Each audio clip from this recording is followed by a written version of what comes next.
This is the Paltalk News Network. The views expressed are solely those of the speaker and not necessarily those of Paltalk.com, AVM Software, or its advertisers.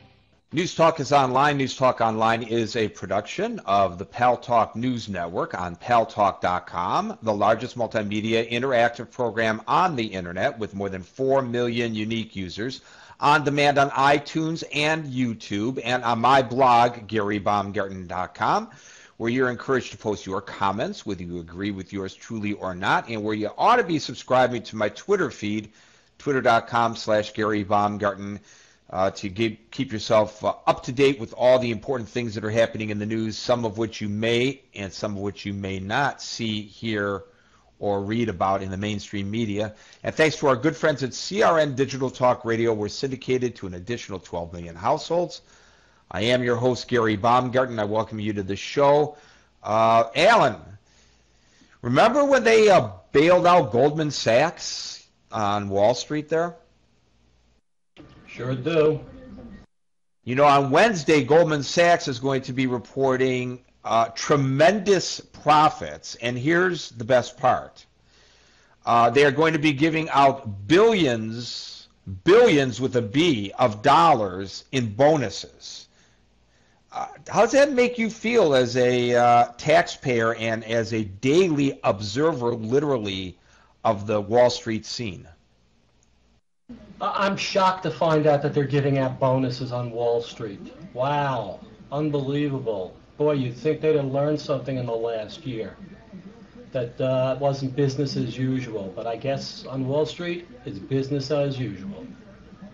Well, you know something, Alan? Nobody's giving me any bonus with money that was raised by the federal government. And here's another thing about the bankers that really irks me.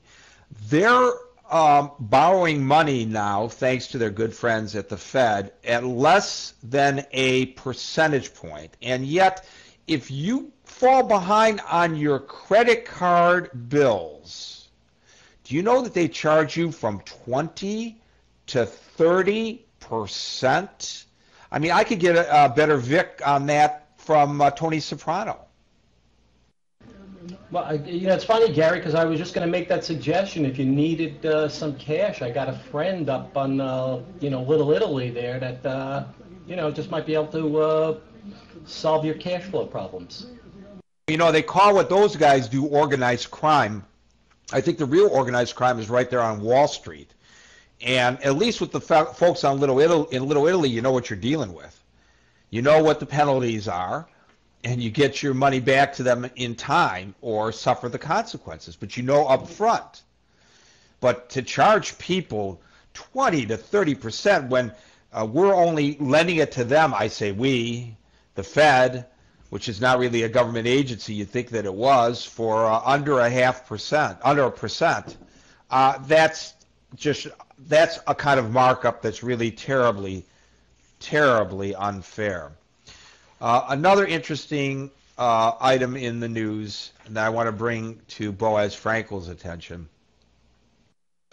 Did you know that the guy who claims to be president of Iran, Ahmadinejad, says that the weapons of mass media, i.e. the propaganda campaign by the State of Israel and other Western nations, is far more dangerous to mankind than the weapons of mass destruction, i.e. the nuclear weapons that he wants to establish. Talk about chutzpah. Yet he uses the media to his advantage by making those horrific statements that he made in the past, and then the past and present of the statements that we know that were anti-Israel. And I think that's simply hypocritical of him to do so. But then again, his hypocrisy goes far beyond just words. And in fact, it's not even hypocrisy. He's a the president of Iran, Ahmadinejad, is a downright liar. I mean, and he makes himself look awful foolish to the world when he knows very well that everybody knows what he's trying to hide, and yet he is, feigning just the opposite. I mean, it's just this guy has no conscience whatsoever. I mean, I will say this, Gary, he does play the political arena game very well in the world by making big statements, you know? Well, yeah, exactly. I mean, he's a little guy who needs a big bully pulpit. Let me tell you, if you look at what the Nazis did with Chamberlain, who actually was probably a very well-intentioned individual, if you look at what the Nazis did with Chamberlain, that's exactly what Ahmadinejad is doing with us, the United Nations and Obama and the European Union, saying one thing and doing another. If you think that they're really going to open before the end of this month their nuclear program to invasive, unfettered access